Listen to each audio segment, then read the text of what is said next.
ವೀಕ್ಷಕರೇ, ಪಿಂಚಣಿ ತಂದ ಬಿಕ್ಕಟ್ಟು, ಟೆನ್ಷನ್ ಕೊಟ್ಟ ಹೊಸ ಪೆನ್ಷನ್ ಅಂತ ಹೇಳುವಂತಹ ಒಂದು ಕಾರ್ಯಕ್ರಮಕ್ಕೆ ಸ್ವಾಗತ. ನಾನು ಅಶ್ವಿನಿ. ವೀಕ್ಷಕರೇ, ಇವತ್ತು ನಮ್ಮ ಜೊತೆ ಇದ್ದಾರೆ ಕರ್ನಾಟಕ ಸರ್ಕಾರಿ NPS ನೌಕರರ ಸಂಘದ ದಕ್ಷಿಣ ಕನ್ನಡ ಜಿಲ್ಲಾ ಅಧ್ಯಕ್ಷರಾಗಿರುವಂತಹ ಇಬ್ರಾಹಿಂ ಎಂ ಅವರು. ಕಾರ್ಯಕ್ರಮಕ್ಕೆ ಸ್ವಾಗತ. ಅದೇ ರೀತಿ ನಮ್ಮ ಜೊತೆ ಇದ್ದಾರೆ ರಾಜ್ಯ ಹಿರಿಯ ಉಪಾಧ್ಯಕ್ಷರಾಗಿರುವಂತಹ ಸಿದ್ದಪ್ಪ ಸಂಗಣ್ಣನವರ್. ಕಾರ್ಯಕ್ರಮಕ್ಕೆ ಸ್ವಾಗತ. ಹಾಗೆ ಇನ್ನೊಂದು ವ್ಯಕ್ತಿ ನಮ್ಮ ಜೊತೆ ಇದ್ದಾರೆ, ಪುತ್ತೂರು ತಾಲೂಕಿನ ಕಾರ್ಯದರ್ಶಿಯಾಗಿರುವಂತಹ ವಿಮಲ್ ನೆಲ್ಯಾಡಿ ಅವರು. ಕಾರ್ಯಕ್ರಮಕ್ಕೆ ಸ್ವಾಗತ. ಸರ್ಕಾರಿ ನೌಕರರು ಸರ್ಕಾರಿ ಕೆಲಸ ಬೇಕು ಅಂತ ಹೇಳುವಂತದ್ದು ಯಾಕೆ ಅಂತ ಹೇಳಿದ್ರೆ ಅವರಿಗೆ ಒಂದು ಜಾಬ್ ಸೆಕ್ಯೂರಿಟಿ ಇದೆ ಅಂತ ಹೇಳುವಂತ ಕಾರಣಕ್ಕೋಸ್ಕರ ಅವರು ಸೇರುವಂತದ್ದು. ಅಂದ್ರೆ 60 ವರ್ಷಗಳ ನಂತರ ಕೂಡ ಅವರಿಗೆ ಏನು ತೊಂದರೆ ಇಲ್ಲ, ಅವರಿಗೆ ಸಂಬಳದ ಕೆಲವು ಅಂಶ ಅವರಿಗೆ ಅಂದ್ರೆ ಪೆನ್ಷನ್ ಸಿಗುವಂತದ್ದು ಅಂತ ಹೇಳುವಂತದ್ದು. ಆದ್ರೆ ಈಗ ಸರ್ಕಾರಿ ನೌಕರರಿಗೆ ಒಂದು ಬಿಕ್ಕಟ್ಟನ್ನ ತಂದು ಕೊಟ್ಟಿದೆ ಅಂತ ಹೇಳ್ಬೋದು ಈಗ NPS. ಸೊ ಮೊದಲಿಂದಾಗಿ NPS ಅಂತ ಹೇಳಿದ್ರೆ ಏನು ಅಂತ ಹೇಳ್ಬೋದಾ? ಈ ಒಂದು ಹೊಸ ಯೋಜನೆ ಬಂದಿದೆ, ಏನು ಅಂತ ಹೇಳ್ಬೋದಾ? 1/4/2006 ಸರ್ಕಾರಿ ನೌಕರರಿಗೆ ಒಂದು ಕಪ್ಪು ದಿನ ಅಂತ ಹೇಳ್ಬೋದು. ನಮ್ಗೆ ಗೊತ್ತಿದೆ 1/4 ಅಂದ್ರೆ ಏಪ್ರಿಲ್ 1, ಅದೊಂದು ಮೂರ್ಖರ ದಿನ, ಒಂದು ಏಪ್ರಿಲ್ ಫೂಲ್, ಮೂರ್ಖರ ದಿನ. ಇದು ಬರೀ ಮೂರ್ಖರ ದಿನ ಮಾತ್ರ ಅಲ್ಲ, ಸರ್ಕಾರಿ ನೌಕರರನ್ನು ಮೂರ್ಖರನ್ನಾಗಿಸಿರುವಂತಹ ದಿನ.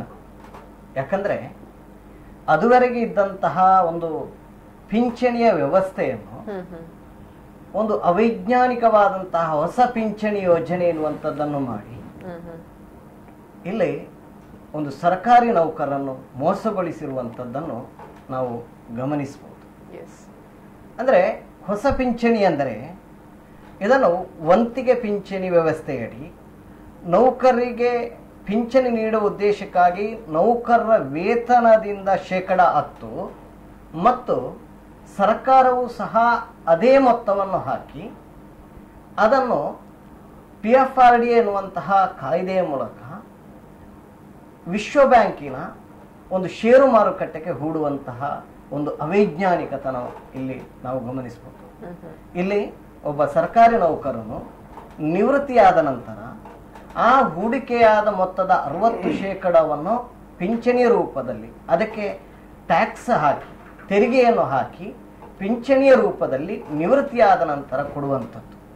ಆ ನಂತರ ನಿವೃತ್ತಿಯಾದ ನಂತರ ಆ ಉಳಿದ 40% ಮೊತ್ತವನ್ನು ಆ ಷೇರು ಮಾರುಕಟ್ಟೆಯ ಲಾಭಾಂಶವನ್ನು ಗಮನಿಸಿಕೊಂಡು ಆ ಸರ್ಕಾರಿ ನೌಕರನಿಗೆ ಕೊಡುವಂತಹ ಹೊಸ ಅವೈಜ್ಞಾನಿಕವಾದಂತಹ ಸರ್ಕಾರಿ ನೌಕರನಿಗೆ ಮಾರಕವಾದಂತಹ ಒಂದು ಹೊಸ ಒಂದು ಯೋಜನೆ ಇದು ಹೊಸ ಪಿಂಚಣಿ ಯೋಜನೆ ಎನ್ನುವಂಥದ್ದು. So NPS national pension scheme ಅಂತ ಹೇಳುವಂಥದ್ದು. ಇನ್ನು OPS ಅಂತ ಹೇಳಿದ್ರೆ ಏನು ಅಂತ?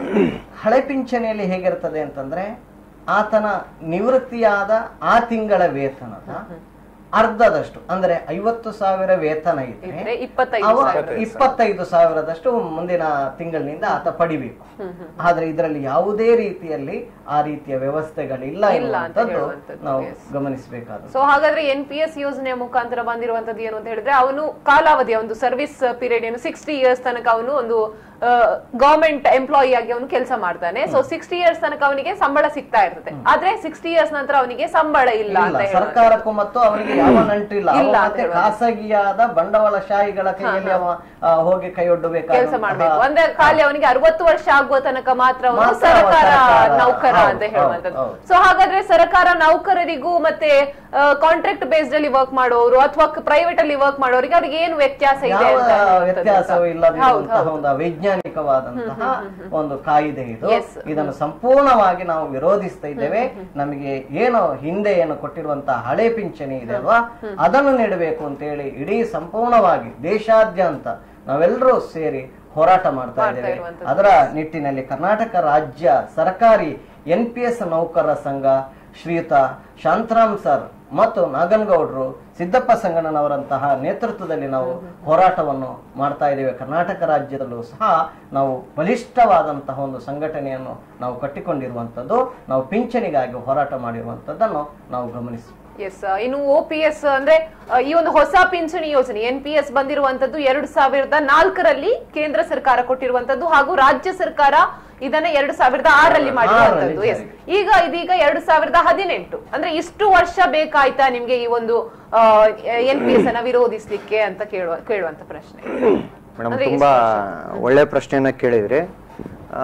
ಮೊದಲಿಗೆ ಇದನ್ನ ಪ್ರಾರಂಭದಲ್ಲಿ ಯೋಜನೆ ರಾಜ್ಯದಲ್ಲಿ ಅಥವಾ ನಮ್ಮ ದೇಶದಲ್ಲಿ ಇಂಟ್ರೊಡ್ಯೂಸ್ ಆದಂತ ಸಂದರ್ಭದಲ್ಲಿ 1/1/2004 ಕೇಂದ್ರ ಸರ್ಕಾರಿ ನೌಕರರಿಗೆ ಮತ್ತು 1/4/2006 ರಾಜ್ಯ ಸರ್ಕಾರಿ ನೌಕರಿಗೆ ಈ ಯೋಜನೆ ಇಂಟ್ರೊಡ್ಯೂಸ್ ಮಾಡಿದಾಗ ಆಗಿನ ದಿನಪತ್ರಿಕೆಗಳಲ್ಲಿ ಒಂದು ಹೇಳಿಕೆಗಳು ಬಂದು ಏನಂದ್ರೆ ಇನ್ನು ಮುಂದೆ ಸರ್ಕಾರಿ ನೌಕರರು ಕೋಟ್ಯಾಧಿಪತಿಗಳಾಗ್ತಾರೆ ಅಂತಕ್ಕಂಥದ್ದು.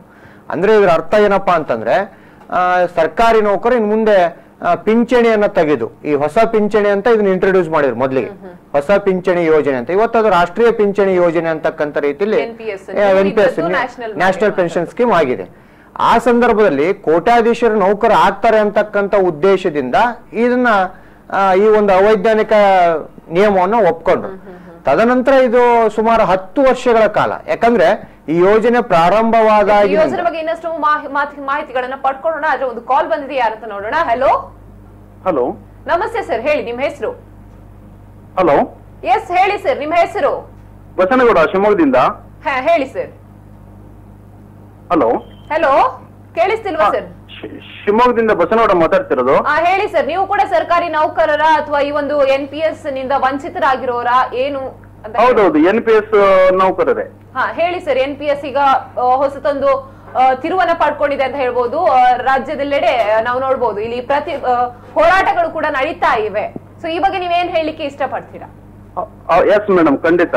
ಕರ್ನಾಟಕ ರಾಜ್ಯ ಸರ್ಕಾರಿ NPS ನೌಕರರ ಸಂಘ NPS ರದ್ದತಿಯ ಅಜೆಂಡಾವನ್ನ ಇಟ್ಕೊಂಡು ಹುಟ್ಟಿಕೊಂಡಿರ್ತಕ್ಕಂಥ ಏಕೈಕ ಸಂಘ ಕರ್ನಾಟಕದಲ್ಲಿ. ಇವತ್ತು ಕರ್ನಾಟಕ ರಾಜ್ಯ ಸರ್ಕಾರಿ NPS ನೌಕರರ ಸಂಘ NPS ಅನ್ನು ರದ್ದತಿ ಮಾಡ್ತಕ್ಕಂಥ ನಿಟ್ಟಿನಲ್ಲಿ 2016ರಿಂದ ಮುಖ್ಯಮಂತ್ರಿಗಳಿಗೆ ಮೊದಲನೇ ಬಾರಿಗೆ ಪ್ರತಿ ತಾಲೂಕಿನ ತಹಶೀಲ್ದಾರರ ಮೂಲಕ ಮನವಿಯನ್ನ ಕೊಡುವುದರಿಂದ ಹಿಡಿದು ಕರಾಳ ದಿನಾಚರಣೆ, ಪತ್ರ ಚಳವಳಿ, MLA MP ಗಳಿಗೆ MLC ಗಳಿಗೆ ಮನವಿ ಪತ್ರವನ್ನು ನೀಡತಕ್ಕಂಥದ್ದು, 2 ಬಾರಿ ದೆಹಲಿ ಚಲೋವನ್ನ ಹೋರಾಟವನ್ನು ಮಾಡಿರ್ತಕ್ಕಂಥದ್ದು. ಜನವರಿ 20, 2018ರಂದು ಬೆಂಗಳೂರಿನ ಫ್ರೀಡಂ ಪಾರ್ಕ್ ಚಲೋ ಕಾರ್ಯಕ್ರಮ 80,000 ನೌಕರರ ಒಂದು ಐತಿಹಾಸಿಕವಾಗಿರ್ತಕ್ಕಂಥ ಹೋರಾಟವನ್ನ ನಡೆಸಿದ್ದೇವೆ ಮೇಡಮ್. ಜೊತೆಗೆ ಕರ್ನಾಟಕದಲ್ಲಿ NPS ರದ್ದತಿಯನ್ನ ಮಾಡಲೇಬೇಕು ಅಂತಕ್ಕಂಥ ಇಚ್ಛೆಯನ್ನ ಹೊಂದಿ ಸರ್ಕಾರದ ಮೇಲೆ ಒತ್ತಡವನ್ನು ಹೇರಲಿಕ್ಕೆ ಸಾಮಾಜಿಕ ಕಳಕಳಿ ಮತ್ತು ಭಾವನಾತ್ಮಕವಾಗಿರ್ತಕ್ಕಂಥ ಸಮಾಜದಲ್ಲಿ ಮನೋಭಾವನೆಯನ್ನು ಮೂಡಿಸ್ತಕ್ಕಂಥ ನಿಟ್ಟಿನಲ್ಲಿ ನೌಕರರ ಬಗ್ಗೆ ಒಂದು ರೀತಿಯ ಸಾಮಾಜಿಕ ಕಳಕಳಿ ಇದೆ ಅನ್ನೋದನ್ನ ತೋರಿಸ್ತಕ್ಕಂಥ ನಿಟ್ಟಿನಲ್ಲೂ ಕೂಡ ನಮ್ಮ ಸಂಘ ಕೆಲಸವನ್ನು ಮಾಡಿದೆ. ಅಕ್ಟೋಬರ್ 3ರಂದು ರಕ್ತದಾನ ಮಾಡೋದ್ರ ಮೂಲಕ ರಕ್ತ ಕೊಟ್ಟೆವು, ಪಿಂಚಣಿ ಬಿಡುವ ಅಂತಕ್ಕಂಥ ಹೋರಾಟವನ್ನು ಕೂಡ ನಾವು ಮಾಡಿದ್ದೇವೆ. ಎಸ್, ಧನ್ಯವಾದಗಳು ಸರ್ ನಿಮ್ಮೆಲ್ಲ ಮಾಹಿತಿಗಾಗಿ. ಎಸ್, ಈಗಾಗಲೇ ಅವ್ರು ಹೇಳಿದ್ರು ರಕ್ತ ಕೊಟ್ಟೆವು, ಪಿಂಚಣಿ ಬಿಡೆವು ಅಂತ ಹೇಳುವಂತದ್ದು. ಈ ಒಂದು ಕಾನ್ಸೆಪ್ಟ್ ಬಗ್ಗೆ ಏನ್ ಹೇಳಿಕ್ಕೆ ಇಷ್ಟಪಡ್ತೀವಿ ಮೇಡಮ್? ಈಗ ಮೊದ್ಲಿಗೆ ಅದಕ್ಕಿಂತ ಇನ್ನೊಂದು ಪಾಯಿಂಟ್ ನಿಮ್ಗೆ ಹೇಳ್ಬಿಟ್ಟು ಆ ಕಾನ್ಸೆಪ್ಟ್ ಬರ್ತೀವಿ. ಒಂದು ಸಂಘಟನೆ ಯಾಕೆ ಹುಟ್ಕೊಳ್ಳುತ್ತೆ ಅಂತಕ್ಕಂಥದ್ದನ್ನ ನಾವು ಇಲ್ಲಿ ಮೊದಲು ಅರ್ಥ ಮಾಡ್ಕೋಬೇಕಾಗಿದೆ. ಇವತ್ತು ಕರ್ನಾಟಕ ರಾಜ್ಯ ಸರ್ಕಾರಿ NPS ನೌಕರ ಸಂಘ ಜಿಲ್ಲಾ ಘಟಕ ದಕ್ಷಿಣ ಕನ್ನಡ ಮಂಗಳೂರಿಂದ ನಾಳೆ ನಡೀತಕ್ಕಂಥ ಒಂದು ಕಾರ್ಯಕ್ರಮ ಇದೆ. ಯಾಕೆ ಸಂಘಟನೆಗಳು ಹುಟ್ಕೊಳ್ತಾವಂದ್ರೆ ನೌಕರರ ಸಮಸ್ಯೆಗಳು ಜಾಸ್ತಿ ಆದಾಗ ಆ ಸಮಸ್ಯೆಗಳನ್ನ ಒಳಗೊಂಡಿರ್ತಕ್ಕಂಥ ಸಮಾನ ಮನಸ್ಕರ ನೌಕರರು ಸೇರ್ಬಿಟ್ಟು ಆ ಸಮಸ್ಯೆಗೆ ಪರಿಹಾರ ಕಂಡುಕೊಳ್ಳೋ ನಿಟ್ಟಿನಲ್ಲಿ ಒಂದು ಸಂಘಟನೆಗಳು ಹುಟ್ಕೊಳ್ತವೆ. 2016ವರೆಗೂ ಕೂಡ ಈ NPS ಯೋಜನೆಯ ವಿರುದ್ಧವಾಗಿ ರಾಜ್ಯದಲ್ಲಿ ಯಾವುದೇ ಸಂಘಟನೆಗಳು ಹೋರಾಟಕ್ಕೆ ಕರೆ ಕೊಡದೇ ಇದ್ದಂತ ಸಂದರ್ಭದಲ್ಲಿ ಕರ್ನಾಟಕ ರಾಜ್ಯ ಸರ್ಕಾರಿ NPS ನೌಕರ ಸಂಘ ಅಂತಕ್ಕಂಥ ಒಂದು ಅಧಿಕೃತ ಸಂಘಟನೆಯನ್ನ ಹುಟ್ಟಾಕ್ತಕ್ಕಂಥ ಒಂದು ಅನಿವಾರ್ಯತೆ ನಮ್ಗೆ ಸೃಷ್ಟಿ ಆಯ್ತು.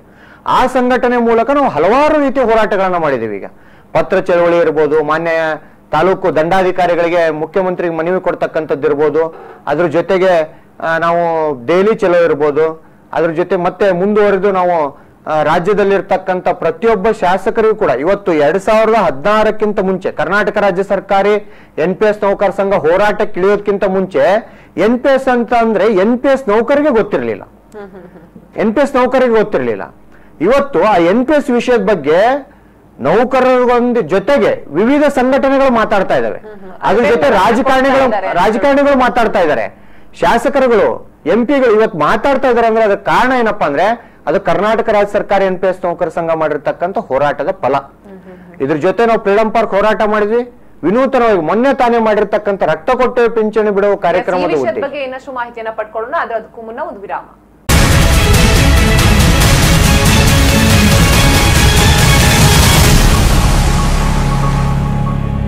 ವಿರಾಮದ ಬಳಿಕ ವಿಶೇಷ ಕಾರ್ಯಕ್ರಮ ನೇರ ಪ್ರಸಾರಕ್ಕೆ ಸ್ವಾಗತ. ಎಸ್, ರಕ್ತ ಕೊಟ್ಟೆವು ಪಿಂಚಣಿ ಬಿಡೆವು ಅಂತ ಹೇಳುವಂತ ಒಂದು ಹೋರಾಟವನ್ನ ಕೂಡ ನೀವು ಮಾಡಿದ್ರಿ. ಸೊ ಈ ಒಂದು ಕಾನ್ಸೆಪ್ಟ್ ಬಗ್ಗೆ ಏನ್ ಹೇಳ್ಬಹುದು ಅಂತ, ಅಂದ್ರೆ ಯಾರು ಇದಕ್ಕೆ ಇಂಟ್ರೊಡಕ್ಷನ್ ಕೊಟ್ಟಿರುವಂತದ್ದು, ಯಾರು, ಮತ್ತೆ ಎಷ್ಟು ಯಶಸ್ವಿಯಾಗಿ ನಡೆಯಿತು ಅಂತ ಹೇಳುವಂತದ್ದು.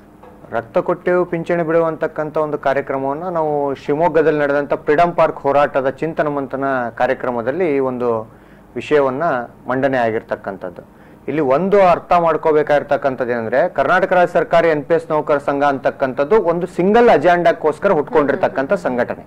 ಇನ್ನುಳಿದಂತ ಹೋರಾಟಗಳನ್ನು ನಮ್ಮ ಮಾತೃ ಸಂಘಟನೆಗಳು ಮಾಡ್ತಾ ಇರ್ತವೆ. ಆ ಸಂಘಟನೆಗಳ ಹೋರಾಟಕ್ಕೆ ನಾವು ಯಾವಾಗಲೂ ಬೆಂಬಲವಾಗಿರ್ತೀವಿ.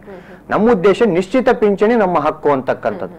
ಫ್ರೀಡಂ ಪಾರ್ಕ್ ಹೋರಾಟದ ನಂತರ ನಾವು ಚಿಂತನ ಮಂಥನ ಕಾರ್ಯಕ್ರಮದಲ್ಲಿ ನಮ್ಮ ಪುತ್ತೂರಿನ ಕಾರ್ಯದರ್ಶಿಗಳಾಗಿರ್ತಕ್ಕಂಥ ವಿಮಲ್ ಅವರು ಈ ಒಂದು ರಕ್ತ ಕೊಟ್ಟು ಪಿಂಚಣಿ ಬಿಡುವ ಇವತ್ತು ಅವ್ರು ನಮ್ಮ ಜೊತೆ ಇದ್ದಾರೆ. ತುಂಬಾ ಸಂತೋಷ. ಅಂದ್ರೆ ಸಂಘಟನೆಗಳನ್ನು ಮುನ್ನಡೆಸ್ತಕ್ಕಂಥ ನಿರ್ಧಾರ ತಗೋಬೇಕು ಅಂತಂದಲ್ಲ. ಇಲ್ಲಿ ಸಂಘಟನೆಯ ಕೊನೆಯ ಒಬ್ಬ NPS ನೌಕರ, ನಮ್ಮ NPS ನೌಕರರಿರ್ತಕ್ಕಂಥ ಒಬ್ಬ ಕೊನೆಯ NPS ನೌಕರರು ಕೂಡ ಕೊಡ್ತಕ್ಕಂಥ ಸಲಹೆಗಳನ್ನ ಸಂಘಟನೆ ಮತ್ತು ಹೋರಾಟದ ದೃಷ್ಟಿಕೋನದಿಂದ ಸಂಘಟನೆ ತಗೊಳ್ತಾ ಇದೆ. ಆ ಒಂದು ಸಲಹೆಯನ್ನು ಕೊಟ್ಟಿರ್ತಕ್ಕಂಥವ್ರು ಮಾಹಿತಿಯನ್ನು ಪಡ್ಕೊಳ್ಳೋಣ. ಒಂದು ಕಾಲ್ ಬಂದಿದೆ. ಹಲೋ, ನಮಸ್ತೆ. ನಮಸ್ತೆ ಮೇಡಮ್. ಹೇಳಿ, ನಿಮ್ಮ ಹೆಸರು? ನಾವು ಸುರೇಶ್ ಅಂತ ಹೇಳಿ, ಬೆಳ್ತಂಗಡಿಯಿಂದ ಮಾತು. ಹೇಳಿ ಸರ್, ಸರ್ಕಾರಿ ನೌಕರರ ಹೇಳಿ, ನೀವು ಇದರಿಂದ ವಂಚಿತರಾಗಿದ್ದೀರಾ ಏನು ಅಂತ ಹೇಳಿ. ಹೌದು ಮೇಡಮ್. ಮೊದಲನೇದಾಗಿ ನಿಮ್ಮ V4 ಚಾನೆಲ್ಗೆ ನಮ್ಮ ಎಲ್ಲ NPS ನೌಕರರ ಪರವಾಗಿ ಇಂಥ ಒಂದು ಸಾಮಾಜಿಕ ಕಳಕಳಿಯಿಂದ ಇಂಥ ಒಂದು ನೌಕರರ ಸಮಸ್ಯೆಯ ಬಗ್ಗೆ ಇವತ್ತು ವೇದಿಕೆ ಕೊಡ್ತಾ ಇರೋದಕ್ಕೆ ನಾನು ಎಲ್ಲ NPS ನೌಕರರ ಪರವಾಗಿ ನಿಮ್ಗೆ ಧನ್ಯವಾದಗಳನ್ನು ಅರ್ಪಿಸ್ಲಿಕ್ಕೆ ಇಷ್ಟಪಡ್ತೇನೆ. ಧನ್ಯವಾದಗಳು ಸರ್. ಹಾಗೆ ಇವತ್ತು ನಮ್ಮ ಸಂಘನ ಸರ್ ಹೇಳಿದಾಗೆ ರಾಜ್ಯದಲ್ಲಿ NPS ನೌಕರರ ಸಮಸ್ಯೆಗೆ ಅತ್ಯಂತ ಒಳ್ಳೆಯ ರೀತಿಯಲ್ಲಿ ಹೋರಾಟವನ್ನ ಮಾಡ್ತಾ ಇರುವಂತಹ ಸಂಘ ಕರ್ನಾಟಕ ರಾಜ್ಯ ಸರ್ಕಾರಿ NPS ನೌಕರರ ಸಂಘ. ನಾಳೆ ಮಂಗಳೂರಿನಲ್ಲಿ ಏನು ಸಮಾವೇಶ ಇಟ್ಕೊಂಡಿದ್ದಾರೆ. ನಾವು ನಮ್ಮ ತಾಲೂಕಿನಲ್ಲೂ ಕೂಡ ಸುಮಾರು 300ಕ್ಕೂ ಅಧಿಕ ನೌಕರರು ಬರ್ತಾ ಇದ್ದೇವೆ.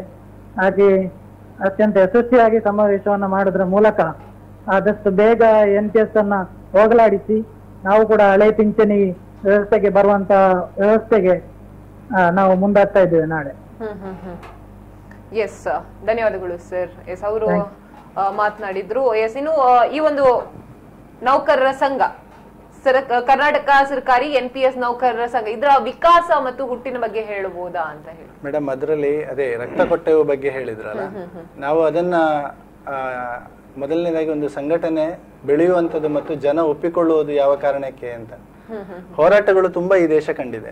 ಈ ದೇಶದಲ್ಲಿ ತುಂಬಾ ಹೋರಾಟಗಳಾಗಿವೆ. ಆದ್ರೆ ಮೊನ್ನೆ ರಕ್ತ ಕೊಟ್ಟೆವು ಪಿಂಚಣಿ ಬಿಡುವ ಹೋರಾಟ ಒಂದು ಜನಸಾಮಾನ್ಯನು ಕೂಡ ಒಪ್ಪಿಕೊಂಡು ಅದರ ಕುರಿತು ಮಾತಾಡುವ ಹಾಗೆ ಮಾಡಿದ್ರು ಅಂತ. ಅದಕ್ಕೆ ಕಾರಣವಾಗಿರುವಂಥದ್ದು ನಮ್ಮ ಹೋರಾಟಗಳು ಸಾಮಾನ್ಯವಾಗಿ ನಮ್ಮ ಚಿಂತನೆಗಳು ಹೇಗಿರುತ್ತೆ ಅಂತಂದ್ರೆ, ಒಂದಷ್ಟು ಟೈರ್ ಹೊತ್ತಿಸ್ಬೇಕು ಅಥವಾ ಇನ್ನೊಬ್ಬರಿಗೆ ತೊಂದರೆ ಬಾಗಿಲು ಬಂದ್ ಮಾಡ್ಬೇಕು, ಬೇರೆಯವರಿಗೆ ಸಿಗಬಾರ್ದು ಅನ್ನೋದೇ ಕಾನ್ಸೆಪ್ಟ್ ಆಗಿದೆ. ಆದ್ರೆ ನಮ್ಮ ಸಂಘಟನೆ ರಾಜ್ಯ ನಾಯಕರು ಒಂದು ಅವಕಾಶ, ಒಂದು ಚಿಂತನೆಗೆ ಅವಕಾಶ ಕೊಟ್ಟರು. ಇಂಥ ಚಿಂತನೆಗಳು ಎಷ್ಟೋ ಜನರ ಹತ್ರ ಇರುತ್ತೆ. ಆದ್ರೆ ಸಂಘಟನೆಗಳು ಒಪ್ಪಿಕೊಂಡಾಗ ಮತ್ತು ಅದು ಜೀವ ಪಡಿತವೆ ಅಂತ ಒಂದು ಹೇಳಿಕೆಯನ್ನು ಹೇಳಿದೆವು. ಹೇಗೆಂದ್ರೆ ಗಾಂಧೀಜಿಯವರ ಅಹಿಂಸಾ ಮಾರ್ಗ, ಹಾಗೆ ಸುಭಾಷ್ ಚಂದ್ರ ಬೋಸ್ ಅವರು ಕೂಡ ಈ ದೇಶಕ್ಕೆ ಸ್ವಾತಂತ್ರ್ಯ ಕೊಡುವಲ್ಲಿ ಪ್ರಮುಖ ಕಾರಣ. ಎರಡೂ ಕೂಡ ಚಳುವಳಿಗಳೇ, ಎರಡೂ ಕೂಡ ಈ ದೇಶ ಒಪ್ಪಿರುವಂತದ್ದು.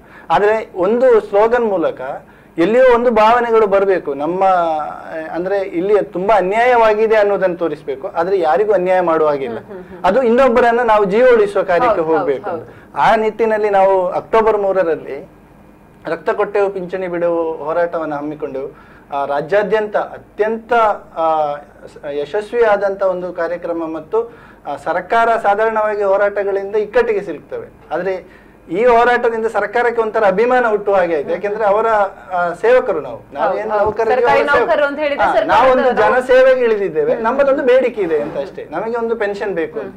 ಅದರ ಯಶಸ್ವಿ ಈಗಾಗಲೇ ಕಾಣ್ತಾ ಇದೆ. ಈಗಾಗಲೇ ಮುಖ್ಯಮಂತ್ರಿಗಳು ಕೂಡ ಆ ಮಾತಿ ನಮ್ಮ ಹೋರಾಟಕ್ಕೆ ಸ್ಪಂದನೆಯನ್ನ ಕೊಡ್ತಾ ಇದ್ದಾರೆ. ಅಂತ ಹೋರಾಟಕ್ಕೆ ನಮ್ಮ ಸದ್ಯದಲ್ಲಿಯೇ NPS ರದ್ದಾಗಿ OPS ಜಾರಿಯಾಗತ್ತೆ ಅಂತ ಒಂದು ನಿರೀಕ್ಷೆಯಲ್ಲಿದ್ದೇವೆ. ಅದಕ್ಕೆ ಕಾರಣ ಆಗಿರುವಂತದ್ದು ನಾವು ರಕ್ತ ಕೊಟ್ಟು ಎಷ್ಟೋ ಜೀವಗಳು ಉಳಿಸಿರ್ಬೋದು, ಅವರ ಪ್ರಾರ್ಥನೆಗಳು ಇರ್ಬೋದು, ಅವರ ಪ್ರೇಯರ್ಸ್ ಇರಬಹುದು ಅಂತ ಅನ್ಕೊಳ್ತೇನೆ. ಎಸ್, ಅಂತ ಹೇಳಿದ್ರೆ ರಾಷ್ಟ್ರೀಯ ನಾಯಕರನ್ನ ನಾವು ಮಾದರಿಯಲ್ಲಿ ಇಟ್ಟುಕೊಂಡು ಮಾದರಿ ಕೆಲಸವನ್ನ ಮಾಡಿರುವಂತದ್ದು.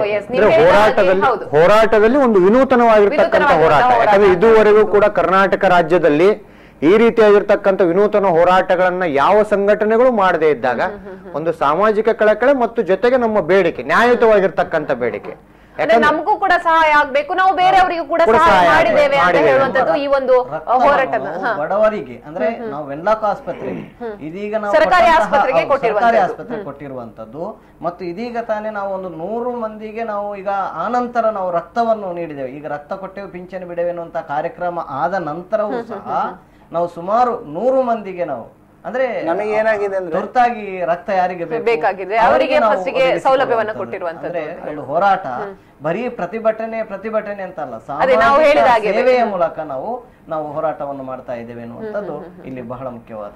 ಎಸ್, ಇನ್ನು ಈ ಒಂದು ಯೋಜನೆಯಿಂದ, ಹೊಸ ಯೋಜನೆಯಿಂದ ಯಾರಿಗಾದ್ರೂ ನಷ್ಟ ಅಥವಾ ಯಾರಿಗಾದ್ರೂ ಹಿಡನ್ ಅಜೆಂಡಾ ತರ ಯಾರಿಗಾದ್ರೂ ಲಾಭ ಆಗಿರುವಂತದ್ದು ಕೂಡ ಇದೆಯಾ ಅಂತ ಹೇಳ್ಬೋದಾ? ಮೇಡಮ್, ಲಾಭ ಅಂತಕ್ಕಂಥದ್ದು ಯೋಜನೆಯಲ್ಲಿ ಇಲ್ವೇ ಇಲ್ಲ ಮೊದಲೇದಾಗಿ.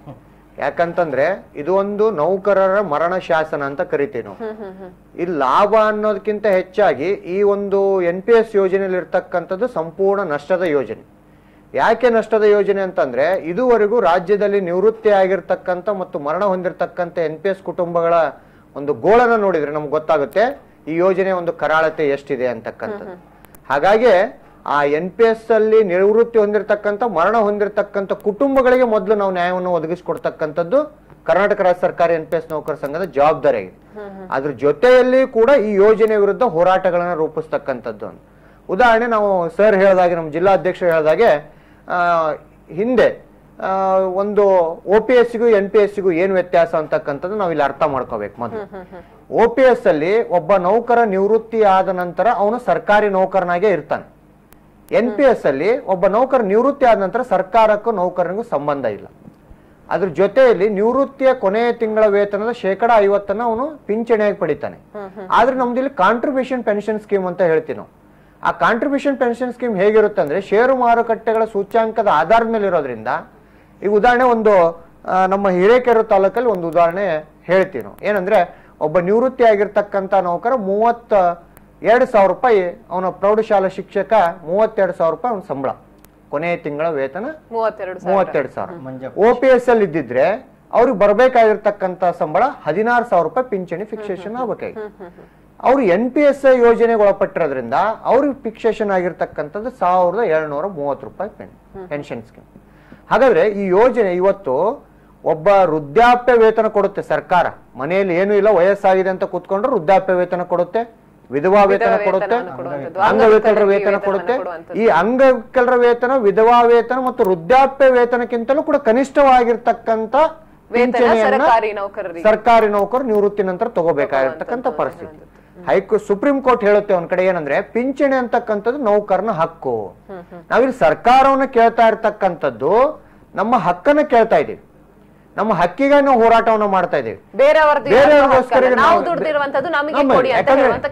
ಇವತ್ತು ಕರ್ನಾಟಕ ರಾಜ್ಯ ಸರ್ಕಾರಿ NPS ನೌಕರ ಸಂಘ ರಾಜ್ಯಾದ್ಯಂತ ಇಷ್ಟು ಬಲಿಷ್ಠವಾಗಲಿಕ್ಕೆ ಕಾರಣ ಅಂದ್ರೆ ಆ ನೋವಿನಲ್ಲಿರ್ತಕ್ಕಂಥ ಸಮಾನ ಮನಸ್ಕರು ಒಂದಾಗಿ ಹೋರಾಟವನ್ನು ಮಾಡ್ತಾ ಇರ್ತಕ್ಕಂಥ ಒಗ್ಗಟ್ಟಿನ ಈ ಹೋರಾಟ ಯಾವುದೋ ಒಂದು ಬೇರೊಂದು ಸಂಘಟನೆ ವಿರುದ್ಧ ಆಗ್ಲಿ ಅಥವಾ ಬೇರೊಬ್ಬ ವ್ಯಕ್ತಿ ವಿರುದ್ಧ ಆಗ್ಲಿ ಹೋರಾಟ ಅಲ್ಲ.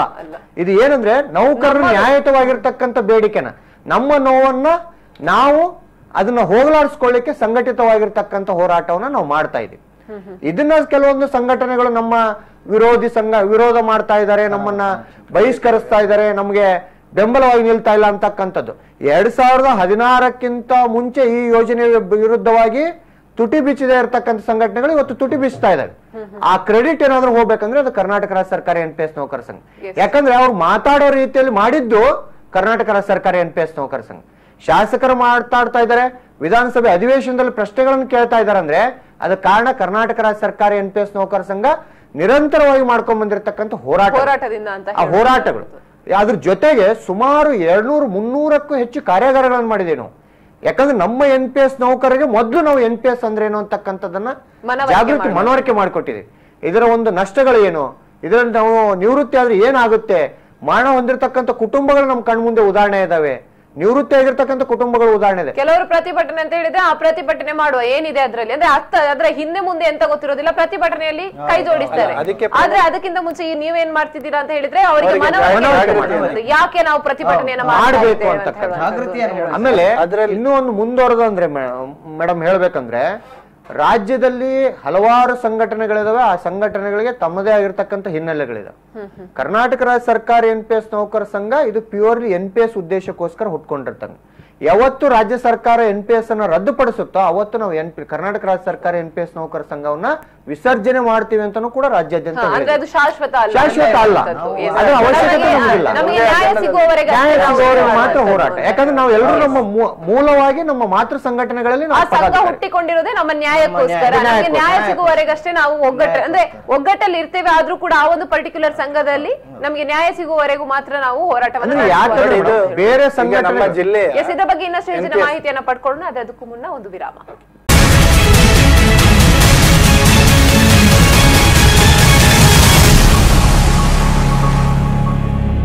ಎಸ್, ವಿರಾಮದ ಬಳಿಕ ವಿಶೇಷ ಕಾರ್ಯಕ್ರಮಕ್ಕೆ ಮತ್ತೊಮ್ಮೆ ಸ್ವಾಗತ. ಎಸ್ ಸರ್, ಸಂಘಟನೆ ಬಗ್ಗೆ ಏನಾದ್ರೂ ಹೇಳಬಹುದಾ ಅಂತ? ಖಂಡಿತವಾಗಿಯೂ. ಒಂದು 3 ವರ್ಷದ ಮೊದಲು ಒಬ್ಬ NPS ನೌಕರನಾಗಿ ನನ್ನನ್ನು ಸೇರಿಸಿದಂತೆ ಹಲವರಿಗೆ NPS ಅಂದ್ರೆ ಏನು ಅಂತ ಹೇಳಿ ಗೊತ್ತೇ ಇರಲಿಲ್ಲ. ನಮ್ಗೊಂದು ಪ್ರಾನ್ ಕಾರ್ಡ್ ಎಲ್ಲ ಬರ್ತಾ ಇತ್ತು. ನಾವು ಅದನ್ನು ಕೂಡ ಎಷ್ಟರ ಮಟ್ಟಿಗೆ ಅಂತಂದ್ರೆ ಇನ್ನೂ ಕೂಡ ಎಷ್ಟೋ ಜನರಿಗೆ ಗೊತ್ತಿರಲಿಲ್ಲ. ಆದ್ರೆ ನಮ್ಮ ರಾಜ್ಯ ಸಂಘಟನೆ ಯಾವಾಗ ಹುಟ್ಟಿಕೊಂಡಿತ್ತು, ಅಲ್ಲಿಯ ರಾಜ್ಯ ನಾಯಕರುಗಳು ಮಾಡಿರುವಂತಹ ಬೇರೆ ಬೇರೆ ಕಾರ್ಯಾಗಾರಗಳಿಂದ ಇವತ್ತು ನೀವು ನಾಳೆ ನಮ್ಮ ಮಾಹಿತಿಯನ್ನು ಪಡ್ಕೊಳ್ಳೋ ಒಂದು ಕಾಲ್ ಇದೆ. ಹಲೋ, ನಮಸ್ತೆ. ಹಲೋ, ನಮಸ್ತೆ. ನಮಸ್ತೆ ಮೇಡಮ್, ಹೇಳಿ ನಿಮ್ಮ ಹೆಸರು?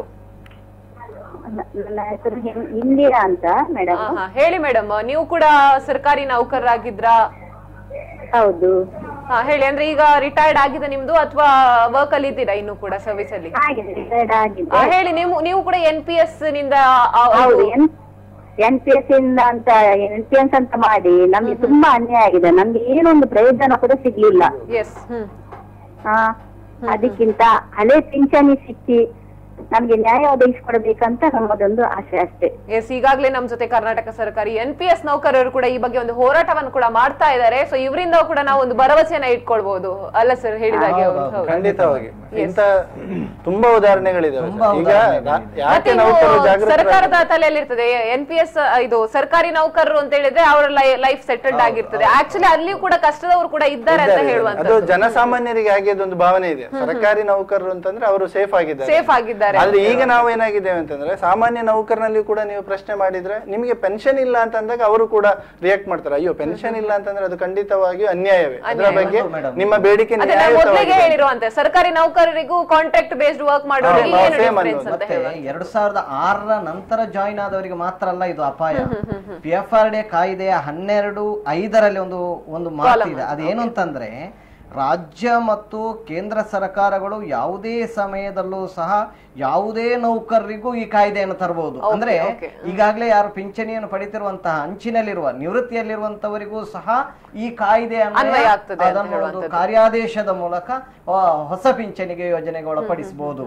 ಅಂದ್ರೆ ಯಾವ ಸಂದರ್ಭದಲ್ಲೂ ಸಹ ಹಳೆ ಪಿಂಚಣಿಯಲ್ಲಿರುವವರಿಗೆ, ಅಂದ್ರೆ 2006ಕ್ಕಿಂತ ಮೊದಲು ಜಾಯಿನ್ ಆಗಿರುವಂತಹ ಸರ್ಕಾರಿ ನೌಕರರು ಇದ್ದಾರಲ್ವ, ಅವರಿಗೂ ಸಹ ಇದನ್ನು ಅನ್ವಯಿಸಬಹುದು ಯಾವ ಸಂದರ್ಭದಲ್ಲೂ. ಅದರಿಂದ ನಮ್ಮ ಸಂಘಟನೆಯ ಜೊತೆಗೆ ಬಹಳಷ್ಟು ಹಳೆ ಪಿಂಚಣಿಯವರು ಸಹ ನಮ್ಮ ಜೊತೆಗೆ ಬೆಂಬಲವನ್ನು ಕೊಡ್ತಾ ಇರುವಂತದ್ದು ವಿಶೇಷವಾದ. ಎಸ್, ನಮ್ಮ ಜೊತೆ ಇನ್ನೊಬ್ರು ಕಾಲ್ ಇದ್ದಾರೆ. ಹಲೋ. ನಮಸ್ತೆ ಸರ್, ಹೇಳಿ ನಿಮ್ಮ ಹೆಸರು? ನಮಸ್ತೆ ಮೇಡಮ್, ನಾವು ಬೆಳಗಾವಿಯಿಂದ ಮಾತಾಡೋದು. ಮಹಾಂತೇಶ್ ಅಂತ. ಮೊದಲನೇದಾಗಿ ಸಂಘದವರಿಗೆ ಒಂದು ಥ್ಯಾಂಕ್ಸ್ ಹೇಳ್ಬೇಕು. ನಾವು senior most NPS candidate. 2006 join ಆದ್ರೂ ಕೂಡ 2012 ತನಕ ನಮಗೆ NPS ಏನು ಅನ್ನೋದು ಗೊತ್ತಾಗ್ಲಿಲ್ಲ. ಈಗ ಅದರ ನಂತರ 2012 ನಂತರ ಸಂಘನವರು ಮತ್ತೆ ರಾಜ್ಯಾಧ್ಯಕ್ಷರು ಶಾಂತಾರಾಮ್ ಅವರು ಮಾಡಿದ್ರಲ್ವ NPS ಸಂಘದ್ದು, ಅದ್ರ ನಂತರ ನಮ್ಗೆ ಬೆಳವಣಿಗೆ ಗೊತ್ತಾಯ್ತು. ಅದು ತಪ್ಪ ಏನಾಗಿದೆ ಅಂತ ಗೊತ್ತಾಗಿದ್ದು ಇವರಿಂದನೇ. ಹಾಗಾಗಿ ಅವ್ರಿಗೊಂದು ತುಂಬಾ ಧನ್ಯವಾದ ಹೇಳ್ತೀನಿ. ಮತ್ತೆ ಅವ್ರಿಗೊಂದು ಕ್ವಶನ್ ಕೇಳಬೇಕು ಸರ್ ಅವ್ರಿಗೆ. ಸಂಗನ ಸರ್, ಈಗ ತಮಗೊಂದು ಥ್ಯಾಂಕ್ಸ್ ಹೇಳ್ತಾ ಇದ್ದೀನಿ ಎಲ್ಲರ ಪರವಾಗಿ. ಹೇಳಿ ಸರ್. ಸರ್, ತಾವು ಮಾಡಿದ್ದ ಸಂಘದಿಂದ ಇಲ್ಲಿವರೆಗೆ ಬೆಳವಣಿಗೆಗೆ ಅಂತ ಎಲ್ಲರೂ ತುಂಬಾ ಕಾಣ್ತಾ ಇದೆ. ಸ್ವಲ್ಪ ರಿಸಲ್ಟ್ ಅಲ್ಲಿ ಆತರ ಏನಾದ್ರು ಬಂದಿದೆ ಅಥವಾ ಎಲ್ಲಿ ತಪ್ಪ ಆಗ್ತಾ ಇದೆ, ಏನ್ ಫಾಲ್ಟ್ ಆಗಿದೆ, ಇಲ್ಲಿ ತನಕ ಮಾಡಿದ್ದು ಸಕ್ಸಸ್ ಎಷ್ಟು ಅಂತ ಸ್ವಲ್ಪ ತಿಳ್ಕೊಬೋದು ಸರ್? ಸರಿ, ಇಲ್ಲಿವರೆಗೂ ಕೂಡ ನಾವು ನಿಮಗೆ ಹೋರಾಟಗಳು ಗೊತ್ತಿದೆ. ಕೇವಲ ಹೋರಾಟವನ್ನ ರಾಜ್ಯಕ್ಕೆ ಮಾತ್ರ ಸೀಮಿತಗೊಳಿಸದೆ ಹೌದು NMOPS ಅಂತಕ್ಕಂತ ಒಂದು national movement for old pension scheme ಅಂತಕ್ಕಂತ ರಾಷ್ಟ್ರ ಸಂಘವನ್ನು ಹುಟ್ಟಾಕಿರ್ತಕ್ಕಂಥ ಕೀರ್ತಿನೂ ಕೂಡ ಕರ್ನಾಟಕ ರಾಜ್ಯ ಸರ್ಕಾರಿ NPS ನೌಕರ ಸಂಘಕ್ಕಿದೆ. ಹೌದೌದು ಸರ್. ಅದ್ರ ಜೊತೆಗೆ ನಾವು ನೀವೆಲ್ಲ ಸೇರ್ಕೊಂಡು ಒಟ್ಟಾಗಿ ಹೋರಾಟವನ್ನ ಮಾಡಿ ಪ್ರತಿಯೊಬ್ಬ ರಾಜ್ಯದ ಪ್ರತಿಯೊಂದು ತಾಲೂಕಿನಿಂದ NPS ನೌಕರ ಬಂದು ಆ ಫ್ರೀಡಂ ಪಾರ್ಕ್ ಹೋರಾಟವನ್ನ ಏನ್ ಮಾಡಿದ್ವಿ, ಅದರ ಪ್ರತಿಫಲವಾಗಿ ನಾವು DCRG ಮತ್ತು DCRGನ ಫ್ಯಾಮಿಲಿ ಪೆನ್ಷನ್ ಅನ್ನು ತಗೊಂಡಿದ್ದೀವಿ. ಅಲ್ಲೂ ಕೂಡ ಒಂದು ವ್ಯತ್ಯಾಸ ಆಗಿದೆ. ಅದನ್ನ ಮುಂದಿನ ದಿನಗಳಲ್ಲಿ ಸಂಘಟನೆ ಸರಿಪಡಿಸ್ತಕ್ಕಂಥ ನಿಟ್ಟಿನಲ್ಲಿ ಪ್ರಯತ್ನವನ್ನು ಮಾಡ್ತಾ ಇದೆ. ಅದ್ರ ಜೊತೆಯಲ್ಲಿ ಮುಖ್ಯವಾಗಿ ಏನಂತಂದ್ರೆ ಇವತ್ತು ಇರ್ತಕ್ಕಂತ ಸರ್ಕಾರದ ಮಾನ್ಯ ಮುಖ್ಯಮಂತ್ರಿಗಳು ಈ ಯೋಜನೆಯನ್ನು ರದ್ದುಪಡಿಸುವ ಮನಸ್ಥಿತಿಯನ್ನು ಹೊಂದಿರತಕ್ಕಂಥವ್ರಾಗಿದೆ. ಯಾಕಂತಂದ್ರೆ ಈ ಚುನಾವಣಾ ಪೂರ್ವದಲ್ಲೂ ಕೂಡ ಅವರು ಪ್ರಣಾಳಿಕೆಯಲ್ಲಿ ಈ ವಿಷಯವನ್ನು ಘೋಷಣೆ ಮಾಡ್ಕೊಂಡಿದ್ರು. ಆ ಪ್ರಣಾಳಿಕೆಯಲ್ಲಿ ಸೇರಿಸಲಿಕ್ಕೆ ಸತತ ಪ್ರಯತ್ನವನ್ನು ಮಾಡಿರ್ತಕ್ಕಂಥ ಸಂಘಟನೆ ಕರ್ನಾಟಕ ರಾಜ್ಯ ಸರ್ಕಾರ NPS ನೌಕರ ಸಂಘ. ಇವತ್ತು ಅವರಿಗೆ ಮನವರಿಕೆ ರಕ್ತ ಕೊಟ್ಟೆವು ಪಿಂಚಣಿ ಬಿಡುವ ಹೋರಾಟದ ನಂತರ ರಾಜ್ಯಾಧ್ಯಕ್ಷರಾಗಿರ್ತಕ್ಕಂಥ ಶಾಂತಾರಾಮ್ ಅವರು ನಮ್ಮ ರಾಜ್ಯದಲ್ಲಿ ನಡೆದಿರ್ತಕ್ಕಂಥ ಹೋರಾಟದ ಸಂಪೂರ್ಣ ಚಿತ್ರಣವನ್ನ ಮಾನ್ಯ ಮುಖ್ಯಮಂತ್ರಿಗಳ ಗಮನಕ್ಕೆ ತಂದಿದ್ದಾರೆ. ಮಾನ್ಯ ಮುಖ್ಯಮಂತ್ರಿಗಳು ಕೂಡ ಸಕಾರಾತ್ಮಕವಾಗಿ ಸ್ಪಂದಿಸಿ ಕರ್ನಾಟಕ ರಾಜ್ಯ ಸರ್ಕಾರಿ NPS ನೌಕರ ಸಂಘದ ಪದಾಧಿಕಾರಿಗಳನ್ನು ಈ ವಿಷಯವಾಗಿ ನಾವು ಸರ್ಕಾರದಿಂದ ಆಹ್ವಾನಿಸಿ ಈ ವಿಷಯವಾಗಿ ನಾವು ಚರ್ಚೆ ಮಾಡ್ತೀವಿ ಅನ್ನೋದ್ರ ಜೊತೆಗೆ ಆರ್ಥಿಕ ಇಲಾಖೆಗೆ ಕಡತವನ್ನು ಸಲ್ಲಿಕೆ ಮಾಡ್ಲಿಕ್ಕೂ ಕೂಡ ಮುಖ್ಯಮಂತ್ರಿಗಳು ತಿಳಿಸಿದ್ದಾರೆ. ಇದು ಸಂಘಟನೆಯಿಂದ ಆಗಿರ್ತಕ್ಕಂಥ ಒಂದು ಹೋರಾಟದ ಹಾದಿಗಳು. ಅದ್ರ ಜೊತೆಯಲ್ಲಿ ಜಸ್ಟಿಸ್ ನ್ಯಾಯಮೂರ್ತಿ ಸಂತೋಷ್ ಹೆಗಡೆ ಅವರನ್ನ ಕಾರ್ಯಕ್ರಮಕ್ಕೆ ಕರೆದುಬಿಟ್ಟು ಒಂದು ರಾಷ್ಟ್ರೀಯ ವಿಚಾರ ಸಂಕಿರಣ ಅಂತಕ್ಕಂಥ ಕಾರ್ಯಕ್ರಮವನ್ನ ಬೆಂಗಳೂರಿನ ಗಾಂಧಿ ಭವನದಲ್ಲಿ ಕರ್ನಾಟಕ ರಾಜ್ಯ ಸರ್ಕಾರಿ NPS ನೌಕರ ಸಂಘ ಏರ್ಪಡಿಸಿತ್ತು. ಅಲ್ಲೂ ಕೂಡ ನ್ಯಾಯಮೂರ್ತಿ ಸಂತೋಷ್ ಹೆಗಡೆ ಅವರು ಇದು ನೌಕರನ ಒಂದು ಹಕ್ಕು, ಈ ಹಕ್ಕನ್ನ ನೀವು ಪಡೆದೇ ತಿರ್ಬೇಕು ಅಂತಕ್ಕಂಥ ಒಂದು ಹೇಳಿಕೆಯನ್ನ ಹೇಳಿದ್ದಾರೆ. ಇಲ್ಲಿ ಗೊತ್ತಾಗ್ತಕ್ಕ ಒಂದು, ಈಗ ನೀವು ಕೇಳ್ತಕ್ಕಂಥ ಪ್ರಶ್ನೆಗೆ ಕೆಲವರಲ್ಲಿ ನಮ್ಮ ನೌಕರಲ್ಲಿ ಗೊಂದಲ ಇದೆ. NPS ಯೋಜನೆ ಅಂತಕ್ಕಂಥದ್ದು ಬಹಳ ಕಟ್ಟುನಿಟ್ಟಿನಾಗಿರ್ತಕ್ಕಂಥ ಯೋಜನೆ, ಇದನ್ನ ರದ್ದುಪಡಿಸ್ಲಿಕ್ಕೆ ಸಾಧ್ಯವೇ ಇಲ್ಲ ಅಂತಕ್ಕಂಥದ್ದು ಒಂದು ಕಡೆ ಇದೆ. ಒಂದು ಕಡೆ NSDL ನವರು ಈ ಯೋಜನೆ ಚೆನ್ನಾಗಿದೆ, ಕೆಲವು ನೌಕರರಲ್ಲಿ ಭಿನ್ನತೆಯನ್ನು ಹುಟ್ಟಾಕ್ತಕ್ಕಂಥ ಸಂದರ್ಭದಲ್ಲಿ ಈ ಯೋಜನೆ NPS ಯೋಜನೆ ತುಂಬಾ ಚೆನ್ನಾಗಿದೆ ಅಂತ ಬಿಂಬಿಸ್ತಾರೆ. ಚೆನ್ನಾಗಿರ್ತಕ್ಕಂಥವ್ರು ಅದು ಯಾರೇ ಹೇಳಿಕೆ ಕೊಡ್ಲಿ, ನಮ್ಮ ಹಿರಿಯರಿರ್ಲಿ ಕಿರಿಯರು ಚೆನ್ನಾಗಿರ್ತಕ್ಕಂಥ ಹಿರಿಯರ್ ಹಿಂದಿನವರೆಗೂ ಕೂಡ ಈ ಯೋಜನೆಯನ್ನು ಅನ್ವಯ ಮಾಡ್ಬೋದಾಗಿತ್ತಲ್ಲ. ಹಾಗಾದ್ರೆ ಚೆನ್ನಾಗಿದ್ದಿದ್ರೆ ಹೊಸ ಪಿಂಚಣಿ ಯೋಜನೆ ಅಂತಂದ್ರೆ ಏನು, ಹೊಸತು ಅಂತ ಅನ್ಸ್ಕೋಬೇಕಾದ್ರೆ ಹಳೆ ಪಿಂಚಣಿಲಿರ್ತಕ್ಕಂಥ ದೋಷಗಳನ್ನ, ಅದರಲ್ಲಿರ್ತಕ್ಕಂಥ ದೋಷಗಳನ್ನ ಸರಿಪಡಿಸಿ ಅದಕ್ಕೊಂದು ಹೊಸ ರೂಪವನ್ನು ಕೊಟ್ಟಾಗ ಹೊಸ ಪಿಂಚಣಿ ಆಗುತ್ತೆ. ಇದು ಹಳೆ ಪಿಂಚಣಿಲಿರ್ತಕ್ಕಂಥದನ್ನ ಎಲ್ಲದನ್ನು ಕಿತ್ಕೊಂಡ್ಬಿಟ್ಟು ಹೊಸ ಪಿಂಚಣಿ ಅಂತ ಅದಕ್ಕೆ ಹೆಸರಿಟ್ರೆ ಅದು ಹೊಸ ಪಿಂಚಣಿ ಅನ್ಸ್ಕೊಳ್ಳಿಕ್ ಸಾಧ್ಯನಾ? ಅದು ನಾವು ಅರ್ಥ ಮಾಡ್ಕೋಬೇಕಾದ್ರೆ. ಅದ್ರ ಜೊತೆಗೆ 2000 ನಮ್ಮ ದೇಶದಲ್ಲಿ ಭಾರತ ಸಂವಿಧಾನದ ಪ್ರಕಾರ ದೇಶದಲ್ಲಿ ಯಾವ್ದಾದ್ರು ಒಂದು ಕಾಯ್ದೆ ಬರ್ಬೇಕಾದ್ರೆ, ಜಾರಿ ಆಗ್ಬೇಕಾದ್ರೆ ಅದು ಲೋಕಸಭೆಯಲ್ಲಿ ಮತ್ತು ರಾಜ್ಯಸಭೆಯಲ್ಲಿ ಅನುಮೋದನೆ ಆಗ್ಬೇಕು ಅಂತಕ್ಕಂಥದ್ದು ನಮ್ಮ ಸರ್ವೇ ಸಾಮಾನ್ಯವಾಗಿ ಗೊತ್ತಿರ್ತಕ್ಕಂಥ ವಿಷಯ. ಹಾಗಾದ್ರೆ ಇದು 2004ರಲ್ಲಿ ಕೇಂದ್ರದಲ್ಲಿ, 2006ರಲ್ಲಿ ರಾಜ್ಯದಲ್ಲಿ ಜಾರಿಯಾಗಿದೆ. ನಾವು ಯಾಕೆ ಹೋರಾಟವನ್ನು ಗೆಲ್ತೇವೆ ಅಂತಕ್ಕಂಥ ವಿಶ್ವಾಸ ಕರ್ನಾಟಕ ಸರ್ಕಾರ NPS ನೌಕರ ಸಂಘಕ್ಕೆ ಇದೆ ಅಂದ್ರೆ, ಈ ಯೋಜನೆ ಲೋಕಸಭೆ ಮತ್ತು ರಾಜ್ಯಸಭೆಯಲ್ಲಿ ಅನುಮೋದನೆ ಆಗಿದ್ದು ಸೆಪ್ಟೆಂಬರ್ 23, 2013ರಲ್ಲಿ. ಹಾಗಾದ್ರೆ ಒಂದು ಸ್ಟ್ಯಾಂಡಿಂಗ್ ಆದೇಶದ ಮೇಲೆ, ಒಂದು ಸ್ಟ್ಯಾಂಡಿಂಗ್ ಆರ್ಡರ್ ಮೇಲೆ ಯೋಜನೆಯನ್ನ ಸರ್ಕಾರಗಳು ಜಾರಿ ತಂದಿದ್ದಾವೆ ಅಂತ ಅಂದ್ಮೇಲೆ ಕಾಯ್ದೆಯಾಗಿ ರೂಪುಗೊಳ್ಳುವುದಕ್ಕಿಂತ ಮುಂಚಿತವಾಗಿ ಈ ಅನಿಷ್ಟ ಯೋಜನೆಯನ್ನ ನೌಕರರ ಮೇಲೆ ಹೇರಿದ್ದಾರೆ. ಕೇಂದ್ರ ಸರ್ಕಾರಿ ನೌಕರ ಮೇಲೆ, ರಾಜ್ಯ ಸರ್ಕಾರಿ ನೌಕರ ಮೇಲೆ ಹೇರಿದ್ದಾರೆ. ಹಾಗಾದ್ರೆ ಒಂದು ಸ್ಟ್ಯಾಂಡಿಂಗ್ ಆರ್ಡರ್ ಮೇಲೆ ಈ ಯೋಜನೆಯನ್ನು ಜಾರಿ ತಂದಿದ್ದಾರೆ ಅಂದ್ಮೇಲೆ, ಕಾಯ್ದೆ ಆಗೋದಕ್ಕಿಂತ ಮುಂಚಿತವಾಗಿ ಈ ಯೋಜನೆಯನ್ನು ಜಾರಿ ತಂದಿದ್ದಾರೆ ಅಂದ್ಮೇಲೆ, ಅದೇ ಸ್ಟ್ಯಾಂಡಿಂಗ್ ಆರ್ಡರ್ನ ಇಟ್ಕೊಂಡು ನೌಕರ ಪರವಾಗಿರ್ತಕ್ಕಂಥ ಸರ್ಕಾರಗಳು ನಿಂತ್ಕೊಂಡ್ರೆ ಈ ಯೋಜನೆ ಖಂಡಿತವಾಗಿಯೂ ಕೂಡ ರದ್ದಾಗುತ್ತೆ ಅಂತಕ್ಕಂಥ ಆತ್ಮವಿಶ್ವಾಸ ಕರ್ನಾಟಕ ರಾಜ್ಯ ಸರ್ಕಾರ NPS ನೌಕರ ಸಂಘಕ್ಕೆ ಇದೆ.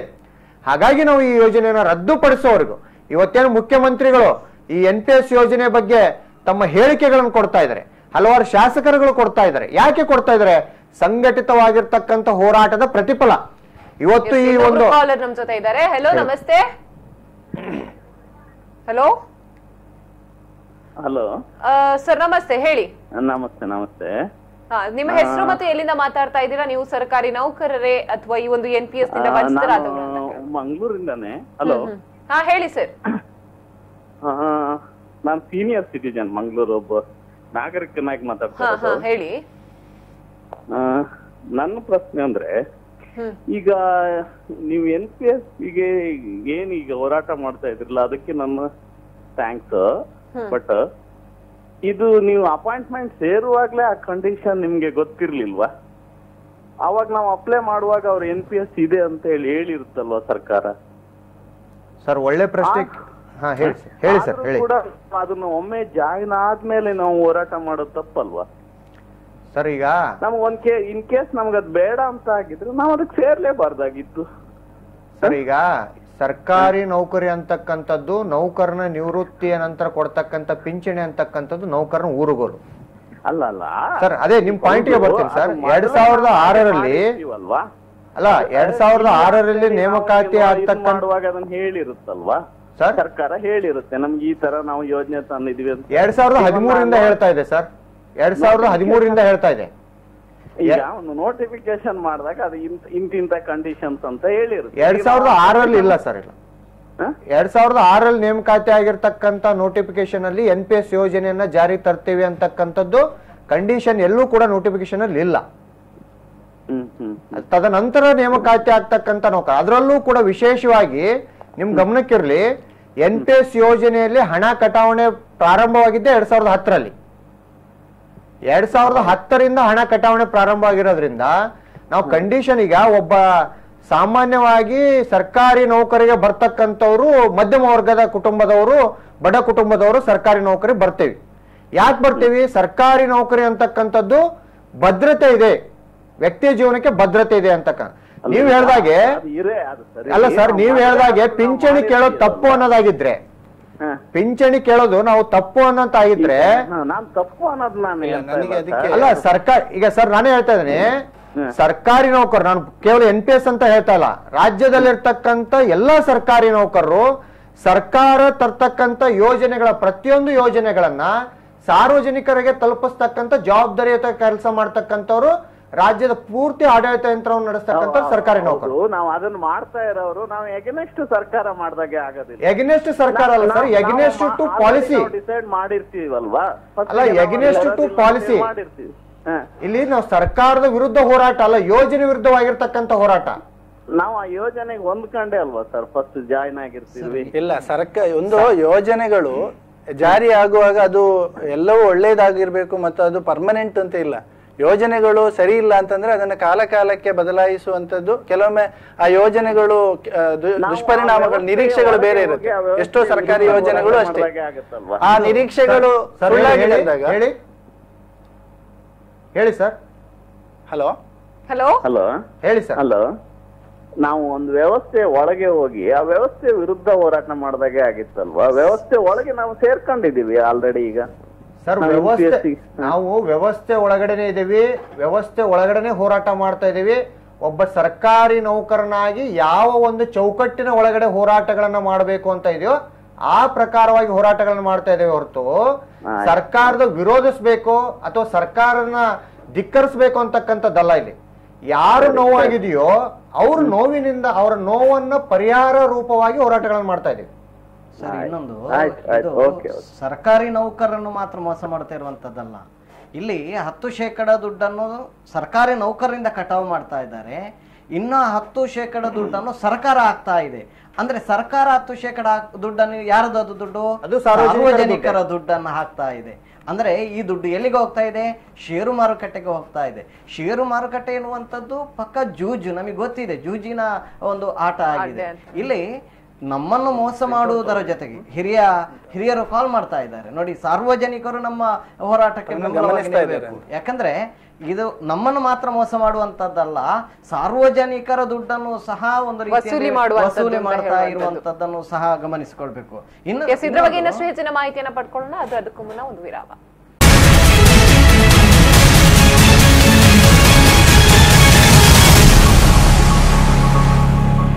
ವಿರಾಮದ ಬಳಿಕ ವಿಶೇಷ ಕಾರ್ಯಕ್ರಮಕ್ಕೆ ಮತ್ತೊಮ್ಮೆ ಸ್ವಾಗತ. ಎಸ್, ನಾವೀಗ ಮಾತಾಡ್ತಾ ಇದ್ವಿ ಒಂದು ಸಂಘಟನೆ ಅಂತ ಹೇಳುವಾಗ ಅಲ್ಲಿ ಏನು ಅಂತ ಹೇಳಿದ್ರೆ ಕಾಮನ್ ಪೀಪಲ್ ಜನರಲಿ ಸಂಘಟನೆ ಅಂತ ಹೇಳಿದ್ರೆ ಅದಕ್ಕೆ ಒಂದು ಮೆಂಬರ್ ಮಾಡುವಂತದ್ದು, ಮೆಂಬರ್ಶಿಪ್ ಅಂತ ಹೇಳಿ ದುಡ್ಡು ತಗೊಳ್ಳುವಂತದ್ದು. ಸೊ ನಮ್ಮಿಂದ ನಾವು ದುಡ್ಡನ್ನ ಕೊಡುವಂತದ್ದು, ಆದ್ರೆ ನಮ್ಗೆ ಏನು ಬೆನಿಫಿಟ್ ಸಿಗೋದಿಲ್ಲ ಅಂತ ಹೇಳುವಂತದ್ದು. ಆದ್ರೆ ಈ ಒಂದು ನಂಬಿಕೆಯನ್ನ ಈ ಒಂದು ಸಂಘ, ಕರ್ನಾಟಕ ಸರ್ಕಾರಿ NPS ನೌಕರರ ಸಂಘ ಏನು ಅಂತ ಹೇಳಿದ್ರೆ ಸುಳ್ಳು ಮಾಡಿರುವಂತದ್ದು ಅಂತ. ಅಂದ್ರೆ ನಮ್ಮ ಒಳ್ಳೇದಕ್ಕೋಸ್ಕರ ಇಲ್ಲಿ ಒಂದು ಸಂಘವನ್ನ ನಾವು ಇದನ್ನು ರೂಪಿಸಿಕೊಟ್ಟಿರುವಂತದ್ದು ಅಂತ. ಅಂಡ್ ನೀವೊಂದು ಮಾಹಿತಿಯನ್ನು ಕೂಡ ಕೊಟ್ರಿ, ನಮಗೆ ನ್ಯಾಯ ಸಿಗುವವರೆಗಷ್ಟೇ ಈ ಒಂದು ಗ್ರೂಪ್ ಇರುವಂತದ್ದು, ಈ ಒಂದು ಸಂಘ ಇರುವಂತದ್ದು, ಅದರ ನಂತರ ನಾವು ಬಿಡುವಂತದ್ದು ಅಂತ ಹೇಳಿದ್ವಿ. ಎಸ್, ನೆಕ್ಸ್ಟ್ ಇನ್ನು ನಾಳೆ ಜಿಲ್ಲಾ ಸಮಾವೇಶ ಒಂದು ನಡಿಲಿಕ್ಕೆ ಇದೆ. ಸೊ ಈ ಬಗ್ಗೆ ಏನ್ ಹೇಳಲಿಕ್ಕೆ ಇಷ್ಟಪಡ್ತೀರಾ, ಈ ಒಂದು ಜಿಲ್ಲಾ ಸಮಾವೇಶ ಬಗ್ಗೆ? ಮೇಡಮ್, ದಕ್ಷಿಣ ಕನ್ನಡ ಜಿಲ್ಲೆಯಲ್ಲಿ ಸುಮಾರು 15,000ದಷ್ಟು NPS ನೌಕರರಿದ್ದಾರೆ.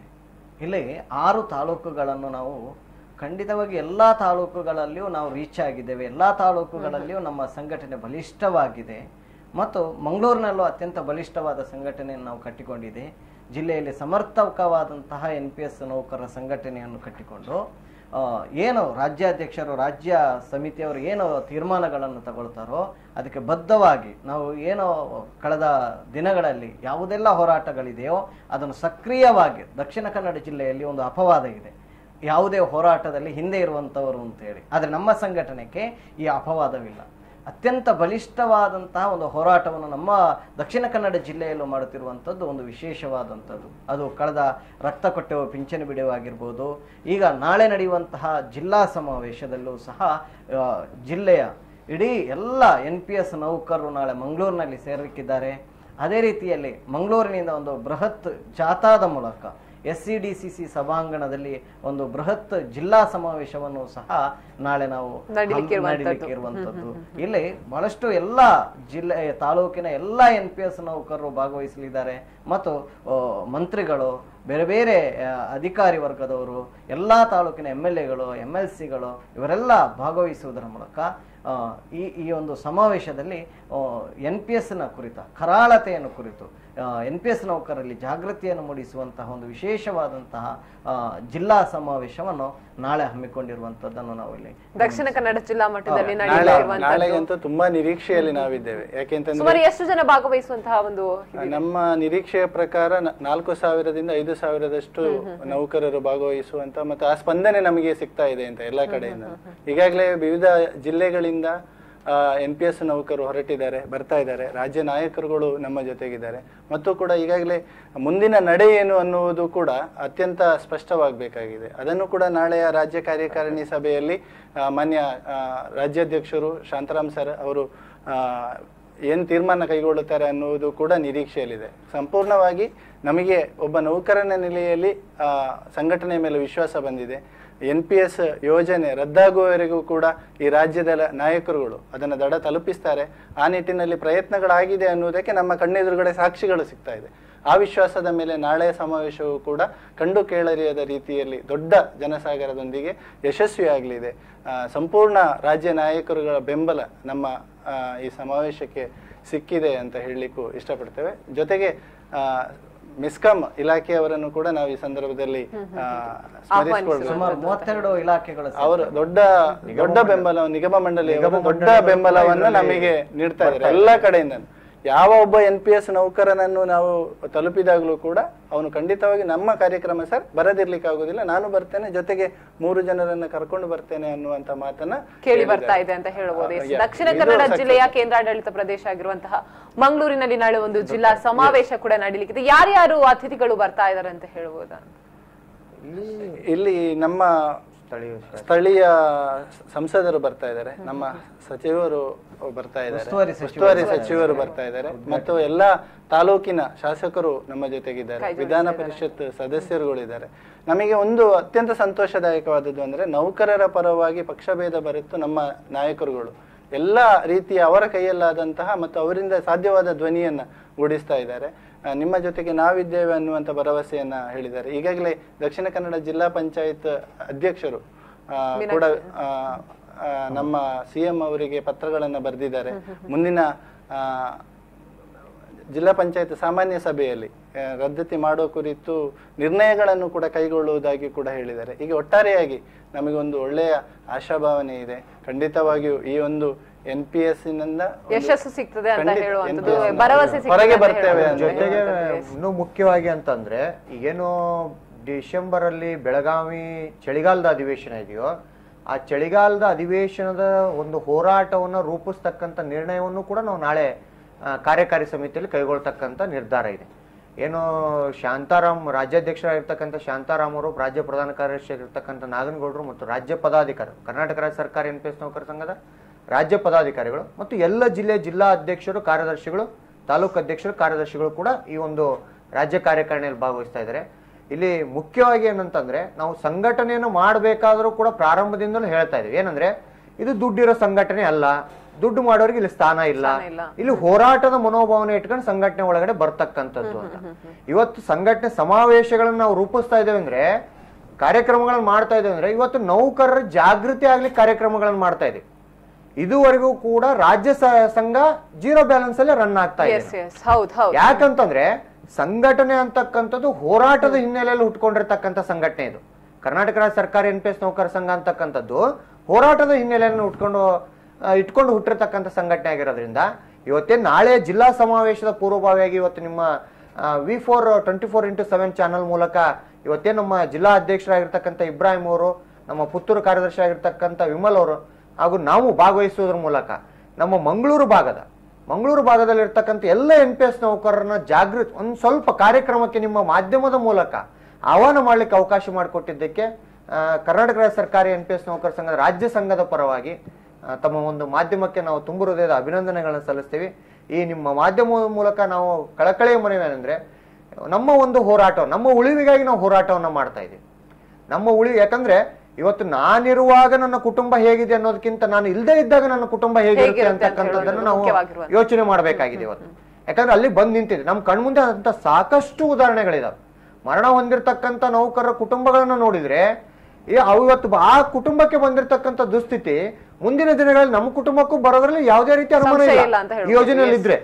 ಹಾಗಾಗಿ ಈ ಯೋಜನೆ ವಿರುದ್ಧ ಮಾತ್ರ ಹೋರಾಟ ಹೊರತು ಇದು ಯಾವುದೇ ಸಂಘ, ಇನ್ನೊಬ್ಬ ವ್ಯಕ್ತಿ ಅಥವಾ ಇನ್ನೊಂದು ಸರ್ಕಾರ ಯಾವುದೇ ವಿರುದ್ಧ ಪಾಲಿಸಿ ಮ್ಯಾಟ್ರ್. ಇದು ಯೋಜನೆಯನ್ನ ರದ್ದುಪಡಿಸೋವರೆಗೂ ಕೂಡ ನಿರಂತರವಾಗಿ ಕರ್ನಾಟಕ ರಾಜ್ಯ ಸರ್ಕಾರಿ NPS ನೌಕರ ಸಂಘ ಹೋರಾಟಗಳನ್ನು ರೂಪಿಸ್ತಾ ಇರುತ್ತೆ, ಹೋರಾಟಗಳನ್ನು ಮಾಡೇ ಮಾಡ್ತೀವಿ. ಹಾಗಾಗಿ ಚಳಿಗಾಲ ಅಧಿವೇಶನಕ್ಕೆ ಸಂಬಂಧಪಟ್ಟಂಗೆ ನಾಳೆ ನಾವು ದಿನಾಂಕವನ್ನು ಘೋಷಣೆ ಮಾಡೋದ್ರ ಮೂಲಕ ಹೋರಾಟವನ್ನ ಯಶಸ್ವಿಗೊಳಿಸಿ ಸರ್ಕಾರದ ಮೇಲೆ ಇದುವರೆಗೂ ಏನು ಒತ್ತಡಗಳನ್ನು ತಂದಿದ್ದೇವೋ ಅದಕ್ಕಿಂತ ಹೆಚ್ಚಿನ ರೀತಿಯಲ್ಲಿ ಒತ್ತಡಗಳನ್ನು ತಂದು ಶೀಘ್ರಾತಿ ಶೀಘ್ರ, ಯಾಕಂದ್ರೆ ಸಮಿತಿಗಳನ್ನ ರಚನೆ ಮಾಡಬೇಕು ಅಂತಕ್ಕಂಥದ್ದು ಮಾನ್ಯ ಮುಖ್ಯಮಂತ್ರಿಗಳ ಮನಸ್ಥಿತಿ ಇರಬಹುದು. ಆದ್ರೆ ಸಮಿತಿ ರಚನೆ ಮಾಡೋದನ್ನು ಕೂಡ ಕರ್ನಾಟಕ ರಾಜ್ಯ ಸರ್ಕಾರಿ NPS ನೌಕರ ಸಂಘ ಕಡಾಖಂಡಿತವಾಗಿ ವಿರೋಧವನ್ನು ಮಾಡುತ್ತೆ. ಯಾಕಂದ್ರೆ ನಮ್ಮ ಪಕ್ಕದ ರಾಜ್ಯವಾಗಿರ್ತಕ್ಕಂಥ ತಮಿಳುನಾಡಿನಲ್ಲಿ ಈ ಒಂದು ಯೋಜನೆ ರದ್ದುಪಡಿಸ್ಲಿಕ್ಕೆ ಸಮಿತಿ ಮಾಡಿದ್ರೆ ಆ ಸಮಿತಿ 4 ವರ್ಷ 5 ವರ್ಷ ವರದಿ ಕೊಡ್ತಾ ಹೋದ್ರೆ, ಹಾಗಾದ್ರೆ ನಾವು ನೌಕರರು ಅಲ್ಲಿವರೆಗೂ ಕೂಡ ಮರಣವಂತ ಹೋದ್ರೆ, ನಿವೃತ್ತಿವಂತ ಹೋದ್ರೆ ಆ ಕುಟುಂಬಗಳ ಜವಾಬ್ದಾರಿ ಯಾರು, ಆ ನೌಕರ ಜವಾಬ್ದಾರಿ ಯಾರು ಅಂತಕ್ಕಂಥ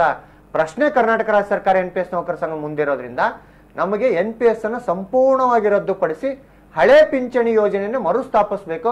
ಈ ನಿಟ್ಟಿನಲ್ಲಿ ನಾಳೆ ನಡೀತಕ್ಕಂಥ ಕಾರ್ಯಕಾರಿ ಮತ್ತು ಜಿಲ್ಲಾ ಸಮಾವೇಶಕ್ಕೆ ಮಂಗಳೂರು, ವಿವಿಧ ಜಿಲ್ಲೆ, ವಿವಿಧ ತಾಲೂಕುಗಳಿಂದ ಬರ್ತಕ್ಕಂಥ ನೌಕರರ ಜೊತೆಗೆ ನಮ್ಮ ಮಂಗಳೂರು ಮತ್ತು ಮಂಗಳೂರು ತಾಲೂಕಿನ ಎಲ್ಲ ನೌಕರ ಬಾಂಧವರು, ಎಲ್ಲ NPS ನೌಕರ ಬಾಂಧವರು, ನಿಗಮ ಮಂಡಳಿ ನೌಕರ ಬಾಂಧವರು, ಅನುದಾನಿತ ಶಾಲಾ ಕಾಲೇಜಿನ ನೌಕರ ಬಾಂಧವರು ಈ ಒಂದು ಹೋರಾಟದಲ್ಲಿ ಭಾಗವಹಿಸಿ ಒಂದು ಜಿಲ್ಲಾ ಘಟಕ ಹಮ್ಮಿಕೊಂಡಿರ್ತಕ್ಕಂಥ ಈ ಕಾರ್ಯಕ್ರಮವನ್ನ ಯಶಸ್ವಿಗೊಳಿಸಿಕೊಡ್ಬೇಕಂತ ಮಂಗಳೂರಿನ ಸಮಸ್ತ NPS ನೌಕರರಲ್ಲಿ ಈ ನಿಮ್ಮ ಮಾಧ್ಯಮದ ಮೂಲಕ ನಾನು ರಾಜ್ಯ ಸಂಘದ ಪರವಾಗಿ ಧನ್ಯವಾದಗಳು ಸರ್.